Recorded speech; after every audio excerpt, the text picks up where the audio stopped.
18ஆம் படி கருப்பசாமி துணை. என் தங்கப்பிள்ளையே, நான் உனக்காக ஆசீர்வதித்து அனுப்பிய விபூதியை தொட்டு விட்டாய்தானே? இனி உன் வாழ்க்கையில நீ நினைச்ச காரியங்கள் எல்லாம் வெற்றிகரமாக நிறைவேறும்.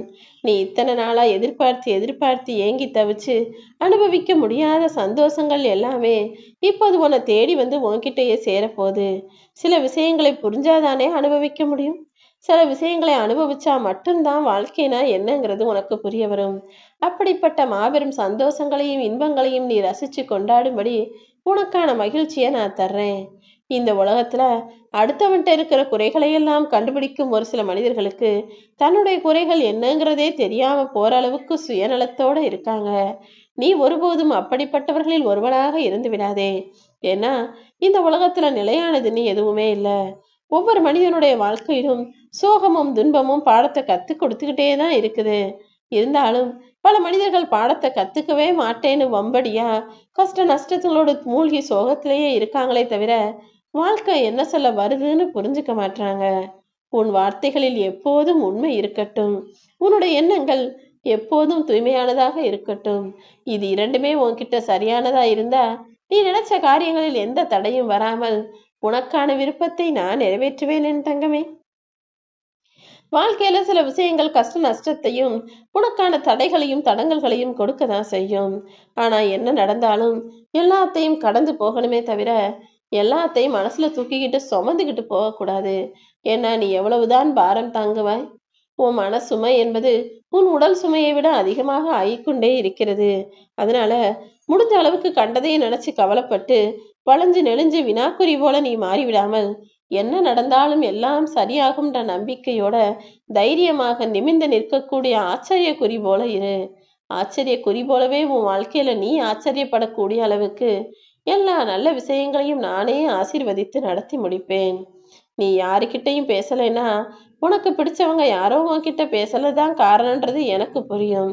இருந்தாலும் உன்னிடம் பேசாத மனிதர்களுக்காக நீ யோசிப்பதை விட்டுவிட்டு உன்கிட்ட பேசுற நீ பேசணும்னு எதிர்பார்க்கிற மனிதர்களிடம் உன் அன்பை பகிர்ந்து கொள்ளேன் தங்கமே.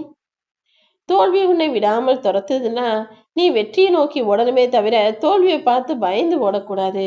தோல்வி உன்னை துரத்த துரத்த நீ தயங்காம ஓடி ஓடி ஓடி உனக்கான வேலைகளை செஞ்சுக்கிட்டே இருந்தீனா ஒரு கட்டத்தில் நீ வெற்றியின் கயிற்றை எட்டி தொட்டு விடுவாய் என் தங்கமே. அதை விட்டுட்டு ஐயோ தோல்வி வருதே, ஐயோ கஷ்டம் வருதே, பிரச்சனை வருதேன்னு நீ தயங்கி நிற்கவோ தளர்ந்து போய்விடவோ கூடாது. ஏன்னா நிறைய பூட்டு வச்சு அதற்காக சாவியை வச்சு திறந்துக்கிட்டே இருக்கும்போது கடைசி சாவி தான் உனக்கான பூட்டை திறக்கக்கூடியதாக இருக்கும். அதுபோல உன் வாழ்க்கையில கடைசி நிமிடத்துல தான் நீ சற்றும் எதிர்பாராத அற்புதத்தையும் அதிசயத்தையும் நான் நிகழ்த்துவேன். உன்னை நீயே செதுக்கிக்கிறதுக்காக தான் உன் வாழ்க்கையில பல பேர் உனக்கு அவமானத்தையும் துரோகத்தையும் ஒளியாக வச்சு செதுக்கிக்கிட்டே இருக்காங்க. யார் உன்னை குத்தி காயப்படுத்தினாலும் கஷ்டப்படுத்தினாலும் செதுக்கும் ஒளியாக இருந்தாலும் நீ எதுக்காகவும் வருந்த வேண்டாம் என் தங்கமே. கோபத்தில் உன்னையும் அறியாமல் ஒரு சில நேரங்கள்ல எதையாவது நீ பேசிடுற. அப்படி அவசரப்பட்டு வார்த்தைகளை விட்டு விடாமல் எதை பேசினாலும் யோசிச்சு பேசு.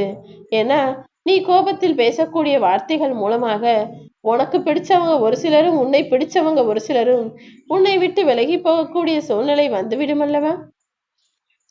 அளவுக்கு மீறி நம்பிக்கையோ அன்போ பாசமோ உரிமையோ ஒருபோதும் அடுத்தவங்க கிட்ட கொடுத்துறாத. ஏன்னா அதன் மூலமாக உனக்கு அவமதிப்புகள் தான் வந்து சேரும். அன்பு பாசம் நம்பிக்கை உரிமை எல்லாமே அளவோட இருக்கிற வரைக்கும் தான் இரண்டு பக்க உறவுகளுக்குமே நல்லதாக இருக்கும். நீ சந்தோஷமா இருந்தாலும் சரி சோகமா இருந்தாலும் சரி எந்த நிலையிலும் எதையாவது யாரிடமாவது உளறி கொட்டி விடாமல் அமைதியாக இருந்தாலே அது உன் வாழ்க்கையில் நாளைக்கு எந்த பிரச்சனையும் வராமல் உன்னை காப்பாத்தும். கனவு காணும்போது எதுக்கும் பயப்பட தேவையில்லை. உன் இஷ்டத்துக்கு நீ கனவு காணலாம். கனவு காணும்போது காயங்களோ வலிகளோ வேதனைகளோ பிரச்சனைகளோ எதுவும் வராது. ஆனா அந்த கனவை நனவாக்கணும் நீ முயற்சி செய்யும் போது வலியும் வேதனையும் வாழ்க்கையில வரதான் செய்யும். ஆனா அனைத்தையும் தாண்டி உன் கனவை நனவாக்க வேண்டியது என்னுடைய பொறுப்பு. நீ உன் மனசுல விடாமுயற்சியோடையும் நம்பிக்கையோடும் உனக்கான காரியங்கள் நடந்தே தீர வேண்டும் என வேலை செய். நீ வேலை செய்ய செய்ய முயற்சிகளால் முன்னேறி போக போக உன்னுடைய ஆசையும் விருப்பமும் தானாகவே நிறைவேறும்படி நான் அற்புதத்தை நிகழ்த்துவேன் என் தங்கமே. உன்னால 4 பேர் நல்லா இருக்காங்கன்னு சொல்லக்கூடிய அளவுக்கு அடுத்தவர்களுக்கு உதவி செய்யக்கூடிய ஆளாக நீ இரு. ஒரு தாய் என்பவள் பிள்ளைகளை பெறும்போது வழி தாங்க முடியாம அழுகலாம். ஆனா பிள்ளைங்களை பெத்து வளர்த்து ஆளாக்குன பிறகு அவங்க கொடுக்கக்கூடிய மன கஷ்டம் தாங்காம அழுகக்கூடாது. உன்னை பெற்றதற்காக உன் குடும்பம் சந்தோஷப்படணும்.